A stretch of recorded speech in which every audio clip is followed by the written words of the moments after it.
अस्सलाम वालेकुम everyone and welcome to another very interesting lecture.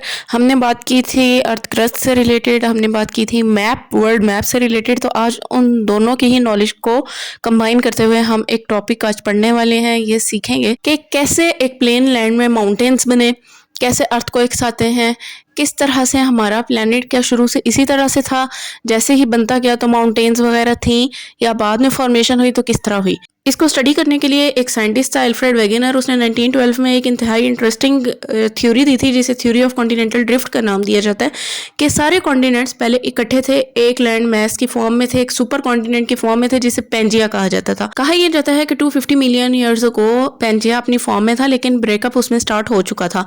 150 million years ago पहले by the help of tectonic plates ये Pangaea divide हो चुका था, इसीलिए इसको टेक्टोनिक प्लेट थ्योरी का भी नाम दिया जाता है। ये टेक्टोनिक प्लेट्स क्या थी, इनको पढ़ने से पहले एक कॉन्सेप्ट आप समझ लेंगे। अकॉर्डिंग टू साइंटिस्ट, स्टार्ट में जब पेंजिया था तो पेंजिया के इर्द गिर्द जो वाटर बॉडी थी उसको पैंथेलासा, एक सिंगल ग्लोबल ओशन का नाम दिया जाता था।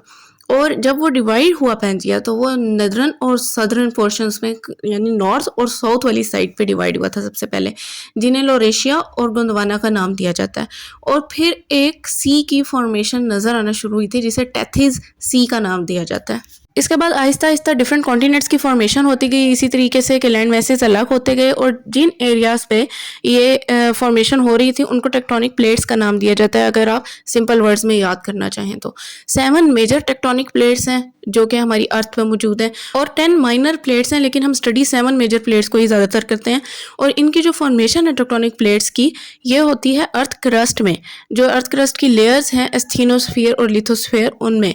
और वो किस वजह से होती है, क्योंकि मेंटल का जो प्रेशर है नीचे से, जो अर्थ की सेकंड लेयर हमने स्टडी की थी, उसके प्रेशर की वजह से ऊपर वाले एरियाज ये मूव करते हैं और टेक्टोनिक प्लेट्स की फॉर्मेशन होती है। ये प्लेट्स स्टिल कहा जाता है कि मूव कर रही हैं, जिनकी वजह से डिफरेंट एरियाज की फॉर्मेशन होती है, माउंटेन्स की फॉर्मेशन होती है, और डिफरेंट फिनोमेना जैसे अर्थक्वेक वगैरह होते हैं। ये 7 मेजर टेक्टोनिक प्लेट्स हैं जो आपकी स्क्रीन पे आपको नजर आ रही हैं। Eurasian plate, Indo Australian plate, Antarctic plate, African plate, north American plate, south American plate and Pacific plate. अब ये माइंड में रखें कि टेक्टोनिक प्लेट्स का ताल्लुक सिर्फ लैंड से नहीं है, उसमें वाटर एरियाज भी कवर हो रहे हैं, क्योंकि क्रस्ट में हमने पढ़ा था कि उसमें ओशियानिक क्रस्ट भी थी और कॉन्टिनेंटल क्रस्ट भी थी, तो वो दोनों इन्वॉल्व होती हैं टेक्टोनिक प्लेट्स में। जिस जगह पे दो टेक्टोनिक प्लेट्स मिल रही होती हैं उनको हम बाउंड्रीज का नाम देते हैं, प्लेट बाउंड्रीज। ये 3 टाइप्स की होती हैं, एक होती हैं डाइवर्जेंट, एक होती हैं कन्वर्जेंट और एक होती हैं ट्रांसफॉर्म बाउंड्रीज। सबसे पहले हम बात करते हैं डाइवर्जेंट बाउंड्रीज की, जिसमें क्रस्ट के दोनों पार्ट्स यानी टेक्टोनिक प्लेट्स ऑपोजिट डायरेक्शन में मूव करते हैं। एक लेफ्ट साइड पे मूव कर रहा है तो दूसरा राइट साइड पे मूव करेगा।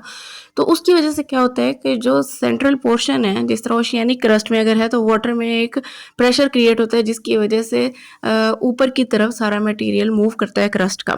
और जैसे ही ये दोनों बाउंड्रीज एक दूसरे से दूर जाती हैं तो वो मटेरियल भी स्ट्रेच कर लेता है, जिसकी वजह से क्या होता है कि सेंटर में एक अलग से पोर्शन बन जाता है और साइड्स पे जो है ये बाउंड्रीज कायम रहती हैं। तो इस तरह से रिजेस बन जाती हैं, या फिर रिफ्ट्स का नाम दे दिया जाता है, वैलीज का नाम दे दिया जाता है, जो डाइवर्जेंट बाउंड्रीज की वजह से जिनकी फॉर्मेशन होती है। फॉर एग्जांपल ये आपको नजर आ रहा है मिड अटलांटिक रिज है, ये डाइवर्जेंट बाउंड्री की वजह से यहाँ पे इसकी फॉर्मेशन हुई। देन कन्वर्जेंट बाउंड्रीज में दो टेक्टोनिक प्लेट्स एक दूसरे की डायरेक्शन में एक दूसरे की तरफ मूव करती हैं, जिनमें से ज्यादातर एक ओशियानिक क्रस्ट होती है और एक कॉन्टिनेंटल क्रस्ट होती है। तो जब ये मूव करती है एक दूसरे की तरफ तो ड्यू टू प्रेशर जो ओशियानिक क्रस्ट है वो बेंड होके नीचे की तरफ चली जाती है और कॉन्टिनेंटल क्रस्ट उसके ऊपर को आ जाती है। इस जोन को जो ये बेंड होता है और कॉन्टिनेंटल क्रस्ट ऊपर आ जाती है, सबडक्शन जोन का नाम दे दिया जाता है, जहाँ पे दो प्लेट्स को कहा जाता है कि ये सैंडविच्ड हो गई हैं। ड्यू टू प्रेशर क्या होता है कि इनके बीच का जो लैंड मैस है वो ऊपर की तरफ मूव करता जाता है, और जैसे जैसे फोल्डिंग होती जाती है वैसे वैसे ही माउंटेन्स की फॉर्मेशन होती रहती है, ऊपर की तरफ लैंड मैस इकट्ठा होता जाता है, जिसकी सबसे बड़ी एग्जाम्पल हमारी हिमालयास माउंटेन्स है, जिनकी रेंजेस स्पेशली माउंट एवरेस्ट के बारे में कहा जाता है कि हर साल वो कुछ सेंटीमीटर्स मजीद बढ़ रही होती है, क्योंकि ये प्लेट्स तो कॉन्स्टेंटली मूव करती रहती हैं। प्लेट्स रुकती नहीं है, हमेशा मूव कर रही हैं, कुछ सेंटीमीटर्स में मूव करती हैं, इस वजह से हमें फील नहीं होता जब तक कि प्रेशर नहीं बन जाता। तो थर्ड जो हमारी बाउंड्री है वो है ट्रांसफॉर्म बाउंड्री। इसमें दो टेक्टोनिक प्लेट्स आप समझें कि वो रगड़ खा के एक दूसरे के साथ स्लाइड पास्ट करती हैं, एक दूसरे को क्रॉस करती हैं। इसको हम कहते हैं ट्रांसफॉर्मेशन या ट्रांसफॉर्म बाउंड। इन्हीं बाउंड्रीज की वजह से मेजर अर्थक्वेक्स आते हैं। अर्थक्वेक्स की फॉर्मेशन इन्हीं बाउंड्रीज की वजह से होती है और इसकी सबसे बड़ी एग्जांपल है सैन एंड्रीज फॉल्ट। और ये अर्थक्वेक की ही वजह से इसकी फॉर्मेशन हुई थी जब दो प्लेट्स ने आपस में स्लाइड पास किया था। अब क्वेश्चन ये राइज होता है कि अर्थक्वेक एकदम से कैसे आ जाता है, प्लेट्स तो कॉन्स्टेंटली मूव कर रही हैं हमने कहा है। तो ये प्लेट्स कुछ सेंटीमीटर्स के अकॉर्डिंग मूव कर रही होती हैं, इतना ज़्यादा रैपिडली मूव नहीं करती, लेकिन चूंकि वो कॉन्स्टेंटली मूव करती रहती हैं तो उनमें एनर्जी स्टोर्ड हो जाती है। तो जब एनर्जी अपनी लिमिट्स तक पहुंच जाती है, एनर्जी रिलीज करने का टाइम आ जाता है, तो फिर अर्थ क्रस्ट में ये प्रेशर क्रिएट होता है जो हमें अर्थक्वेक के फॉर्म में फील होता है। इसी तरह माउंटेन्स की भी फॉर्मेशन एकदम से नहीं होती, मिलियंस ट्रिलियंस ऑफ ईयर्स लगते हैं। आहिस्ता आहिस्ता माउंटेन्स ग्रो करते हैं और एकदम से फिर ऑब्वियस चेंज नजर आता है। ये प्लेट्स मूव क्यों कर रही हैं कॉन्स्टेंटली, इसका अभी तक साइंटिस्ट को भी नहीं पता, अभी तक इस पर रिसर्च चल रही है। आई होप आपको आज के टॉपिक की समझ आ गई होगी। अगर कुछ समझना है मज़ीद या कोई और टॉपिक आपने समझना है तो आप कमेंट सेक्शन में ज़रूर बताइएगा। चैनल को सब्सक्राइब नहीं किया तो सब्सक्राइब कर दें, वीडियो को लाइक कर दें। अल्लाह हाफिज़।